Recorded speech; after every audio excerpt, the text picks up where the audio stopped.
Ya, assalamualaikum warahmatullahi wabarakatuh. Sebelumnya, saya akan memperkenalkan diri terlebih dahulu. Nama saya Mizalil Albab dengan NIM 18030151007. Oke, di sini dapat terlihat sebuah gambar pohon keputusan, yaitu pohon keputusan SPPM atau Sistem Pakar Perbaikan MOS. Nah, pada gambar ini dapat menjawab soal A dan soal C. Oke, di sini dapat terlihat pohon keputusan SPPM terdapat 8 buah rule, di mana ada diagnosa A, B, C, D, E, F, G, H, di mana yang masing-masing terdapat kondisi yang sebelumnya bisa dilihat pada tabel dalam soal. Di mana rule yang pertama yaitu pada diagnosa A, yaitu tipe MOS salah, memiliki 3 buah kondisi. Kondisi 1, MOS tidak memberikan respon.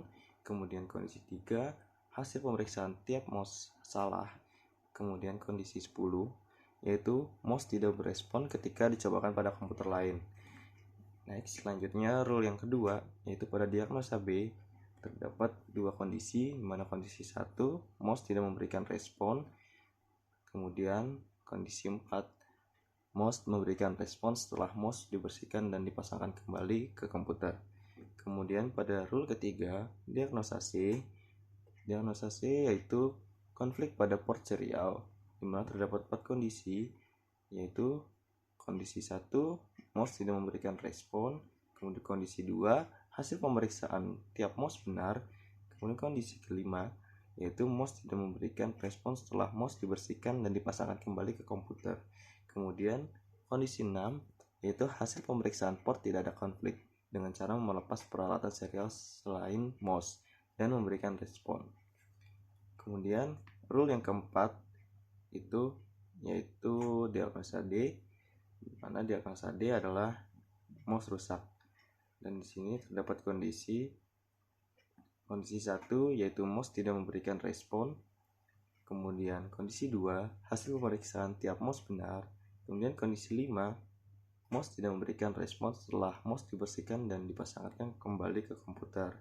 Kemudian kondisi 7, hasil pemeriksaan port tidak ada konflik dengan cara melepas peralatan serial selain MOS tidak memberikan respon. Kemudian kondisi ke-8, yaitu MOS berespon setelah dilakukan pemasangan MOS yang lebih baik. Kemudian kondisi 10, MOS tidak berespon ketika dicobakan pada komputer lain. Dan terakhir kondisi 12, pemeriksaan plug telah kencang. Dan rule yang kelima, pada diagnosa E, yaitu MOS kotor, di mana yang kondisi pertama adalah MOS memberikan respon setelah MOS dibersihkan dan dipasangkan kembali ke komputer. Kemudian kondisi 11, yaitu MOS macet atau gerakannya eratik. Dan yang terakhir kondisi 12, pemeriksaan plug telah kencang. Kemudian rule selanjutnya itu pada diagnosa F, plug kendor, terdapat kondisi MOS macet atau gerakannya eratik. Dan kondisi 13, pemeriksaan plug kendor. Selanjutnya rule yang ketujuh pada diagnosa G, yaitu soket PC rusak, dimana yang pertama kondisi 5, MOS tidak memberikan respon setelah MOS dibersihkan dan dipasangkan kembali ke komputer.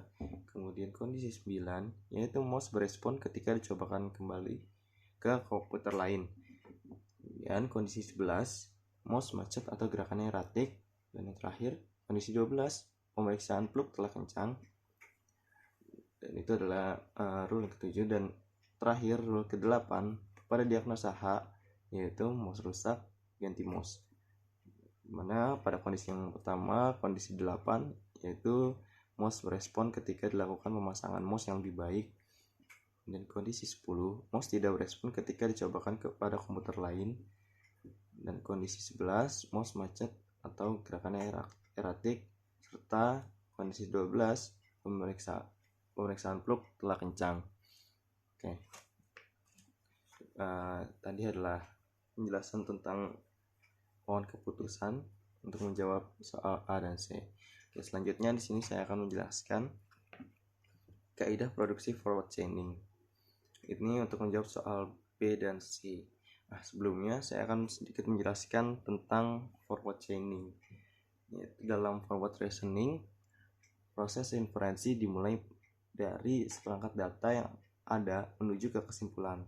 Pada proses ini akan dilakukan pengecekan terhadap setiap rule untuk melihat apakah data sedang diobservasi tersebut memenuhi premis dari rule tersebut. Apabila memenuhi, maka rule akan dieksekusi untuk dihasilkan fakta baru dan mungkin akan digunakan oleh rule lain.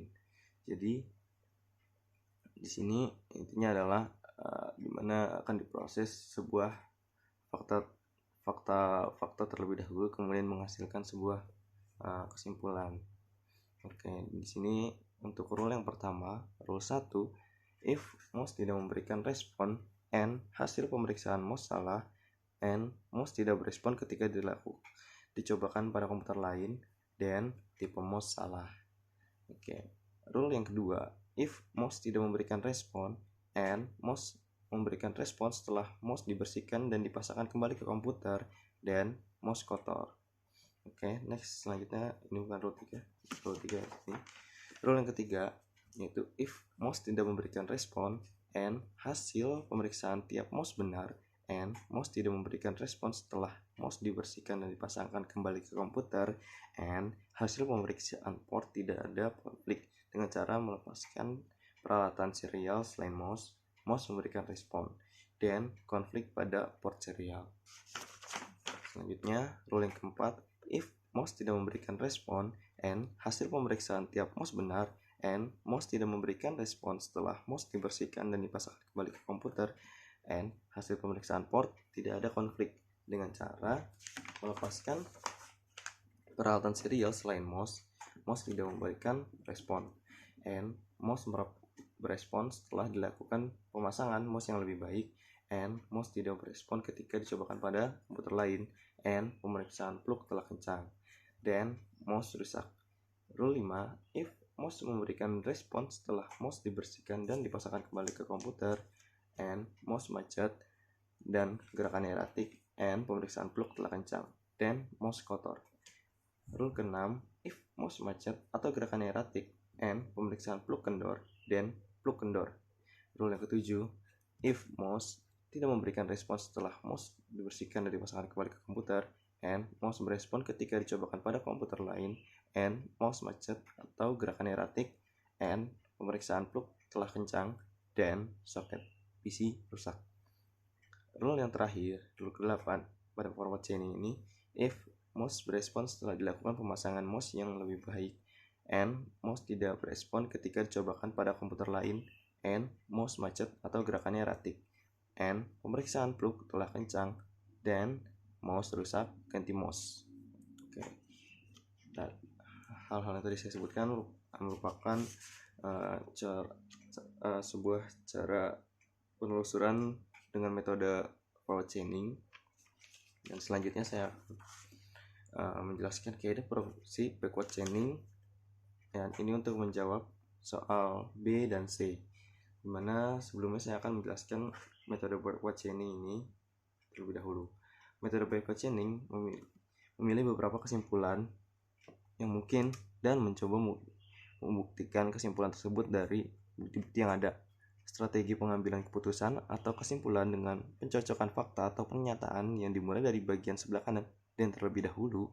Dengan kata lain, penelaran dimulai dari hipotesis terlebih dahulu, dan untuk menguji kebenaran hipotesis tersebut harus dicari fakta-fakta yang ada dalam basis pengetahuan. Oke, berarti di sini intinya dimulai dari hipotesis terlebih dahulu, dan kemudian untuk menguji kebenarannya harus dicari fakta-fakta dalam basis pengetahuan. Oke, di sini dimulai dari hipotesis terlebih dahulu, if tipe most salah, dan selanjutnya tiga hal ini merupakan fakta-faktanya, dan most tidak memberikan respon, or hasil pemeriksaan tiap most salah, or most tidak berespon ketika dicobakan pada komputer lain. Kemudian rule yang kedua, if most kotor, then most tidak memberikan respon, or most memberikan respon setelah most dicobakan dibersihkan dan dipasangkan kembali ke komputer. Selanjutnya, rule yang ketiga, if konflik pada port serial, then mouse tidak memberikan respon, or hasil pemeriksaan tiap mouse benar, or mouse tidak memberikan respon setelah mouse dibersihkan dan dipasangkan kembali ke komputer, or hasil pemeriksaan or tidak ada konflik dengan cara melepaskan peralatan serial selain mouse memberikan respon. Kemudian rule yang keempat, if mouse rusak, then mouse tidak memberikan respon, or tiap hasil pemeriksaan mouse benar, or mouse tidak memberikan respon setelah mouse dibersihkan dan dipasangkan kembali ke komputer, or pemeriksaan port hasilnya tidak ada konflik dengan cara melepaskan peralatan serial selain mouse memberikan respon, or mouse berespon setelah dilakukan pemasangan mouse yang lebih baik, or mouse tidak merespon ketika dicobakan pada komputer lain, or pemeriksaan plug telah kencang. Kemudian rule yang kelima itu if mouse kotor, then mouse membersihkan respon setelah mouse dibersihkan dan dipasangkan kembali ke komputer, or mouse macet dan gerakannya erratik. Kemudian or pemeriksaan plug telah kencang. Oke. Rule yang keenam yaitu if plug kendor, then mouse macet atau gerakannya erratik, or pemeriksaan plug kendor. Kemudian rule yang ketujuh, if soket PC rusak, then mouse tidak memberikan respon setelah mouse dibersihkan dan dipasangkan kembali ke komputer, or mouse berespon ketika dicobakan pada komputer lain, or mouse macet atau gerakan erratik, or pemeriksaan plug telah kencang. Kemudian rule yang ke-8, rule terakhir, if mouse rusak ganti mouse, then mouse berespon setelah dilakukan pemasangan mouse yang lebih baik, or mouse tidak merespon ketika dicobakan ke komputer lain, or mouse macet atau gerakannya erratik, or pemeriksaan plug telah kencang. Tadi sudah saya jelaskan tentang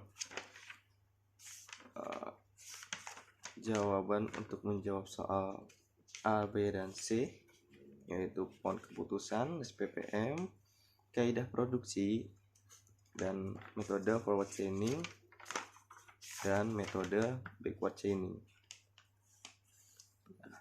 Sekian dari saya ucapkan terima kasih, dan saya akhiri. Wassalamualaikum warahmatullahi wabarakatuh.